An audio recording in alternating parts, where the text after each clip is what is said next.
Let's talk about that moment, that feeling deep in your gut, when every single part of you is just screaming, stop. We're not just talking about business or sports here. We're talking about that raw, fundamental decision to keep pushing forward when it feels like life itself is trying to push you back. And I mean, have you really felt it? That bone-deep exhaustion where you just think, I can't do this anymore. Look, we've all been there. It's totally human. But what you decide to do in that exact moment, well, that's what separates the story that could have been from the one you're actually about to live. So here's a totally different way to look at that feeling, that urge to quit. It's not a sign that you're failing, not at all. It's a test. Think of it like a gatekeeper to the next level of your life, and it's asking you one really simple question: how bad do you want this? So let's really dive into what that struggle means. It's so easy to see it as proof that you're on the wrong track, right? That you just aren't cut out for it.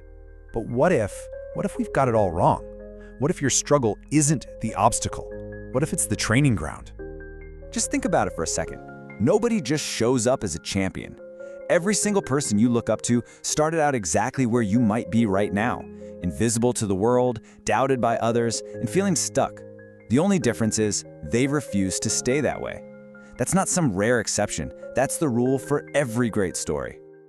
So all that resistance you're feeling, that's not the world trying to break you. Nope, that's you getting stronger. It's like lifting weights.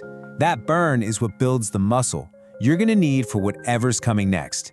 It is not weakness, it is preparation. And of course, it's not just an internal battle, is it? You've got all that noise from the outside, people telling you to be realistic, judging your dreams. But you have to draw a hard line. Their limits, their fears, their judgments, that's their stuff. It's their story. It has absolutely nothing to do with yours. And really, that's the bottom line, isn't it? You can spend your entire life chasing everyone else's approval, but it's never going to be enough. The only vote that actually counts, the one belief that can truly move mountains, has to be your own. And that self-belief, it's the foundation for this next big idea: pain, bricks, and progress. This is all about the daily grind. You know, the small, thankless jobs that nobody sees, but are actually the most important part of the whole journey. We're all taught to avoid pain, to run from anything that feels uncomfortable. But what if we're wrong? What if pain is actually our compass?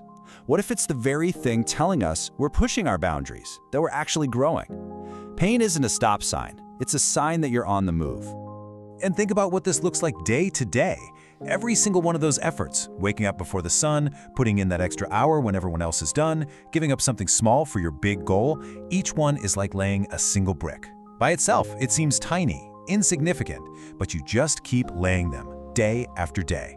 And then one day, you look up and realize you've built something incredible. And all of this, the struggle, the pain, the bricks you're laying, it all comes down to the big idea we're talking about today. See, the real turning point isn't when your luck finally changes. It's when you change your mind.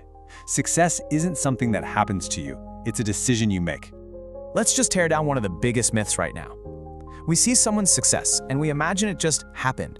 We think, oh, one day that'll be me. But you know what? Success doesn't operate on a one-day calendar. The truth is, it happens now, this very second. Success isn't some destination you eventually get to.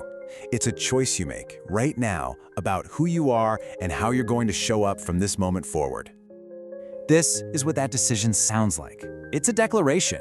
It's you looking in the mirror and saying, the person I was yesterday, the one who was afraid, the one who doubted, that's not who I am today. From this second on, we only move forward. And making that decision doesn't mean you suddenly have to make some giant heroic leap. It's actually the complete opposite. It's about committing to the small, boring, consistent steps. It's about doing the work when the cameras are off and no one is around to cheer you on. That's where it's won. Okay, so this brings us to the final and maybe the most crucial part of the journey. Because after you've decided, after you put in all that work, you will inevitably hit the hardest wall of all. The moment where that urge to quit comes roaring back, louder than ever before. It's honestly a tragedy. You see it all the time. People grind and they push and they are inches from the finish line. And that's when they give up. The darkest hour really is just before the dawn. The steepest part of the climb is right before the peak. And maybe this sounds like you right now. Maybe the money's gone. You're exhausted. You feel completely and totally alone. You're scared out of your mind. Those feelings are real. They are powerful. But, and I really need you to hear this, none of that gets to decide what happens next. Your current situation is just that. It's current. It's not your forever, and it is definitely not your destiny. Your choices do. The choice to get up just one more time. The choice to give it another shot. The choice to believe in yourself when it makes zero logical sense to do so. That is where all your power is. So this is the final command. It's simple, it's direct, and it's something you can do right now. I don't care where you are or what you're up against. Stand up, take one deep breath, and make the choice to rise. Not as the person who got knocked down, but as the person who is now stronger, louder, and absolutely unstoppable because of it. Because that's the absolute truth of it. Your story is not over, not even close. In a lot of ways, it's just getting started. The past is written, sure, but the next page, it's completely blank. So the only real question left is, what happens next? That part is all up to you.